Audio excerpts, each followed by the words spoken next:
JMS Flower Farms has been helping grape growers protect their vines from insects and fungal diseases with their exclusive product, JMS Stylet Oil, since 1992. Visit www.styletoil.com today. Hello, I'm Matthew Malcolm with American Vineyard Magazine, reporting to you from the wine-growing region of Temecula, and I'm here with JD Harkey from Drake Enterprises in their Chardonnay vineyard. We've had a recent freeze that's taken place in most parts of the state, actually, and here's JD to explain how that impacted the grape-growing region here. Thanks, Matthew.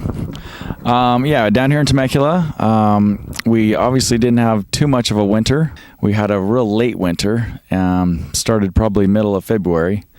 And so whenever we have that, we see that these vines that went dormant over the wintertime in December and January are now, because of the warm, winter, they're starting to come out. They want to come out and start growing again. They're kind of tricked into that because of the warm weather.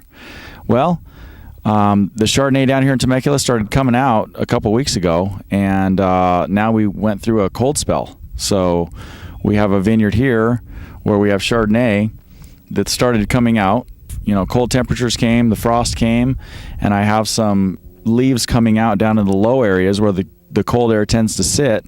And those are the areas that we're kind of worried about and really keeping a close eye on. I don't think it got us too bad, but we're really conscious about it, keeping an eye on it, and really just watching it. There's not really much we can do. The weather kind of does its own thing down here.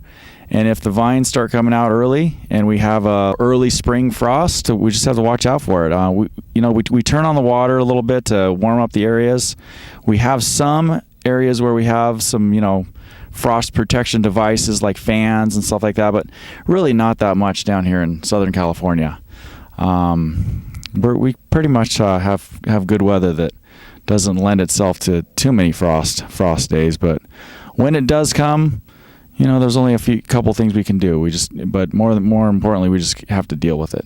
We have Chardonnay, we have some Pinot Gris up here on the hill, but it's really the varieties that the white varieties that mainly are grown in the low areas, which we don't have too many.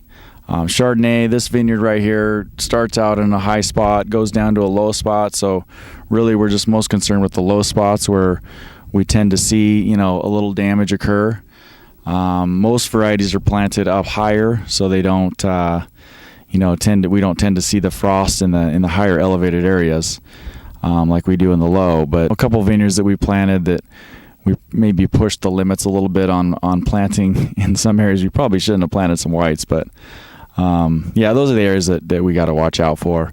Mainly in the low areas down here in Temecula, in the areas that we do see some frost damage. They're all red varieties, so they leaf out later. They come out later in the springtime, so we're not as concerned.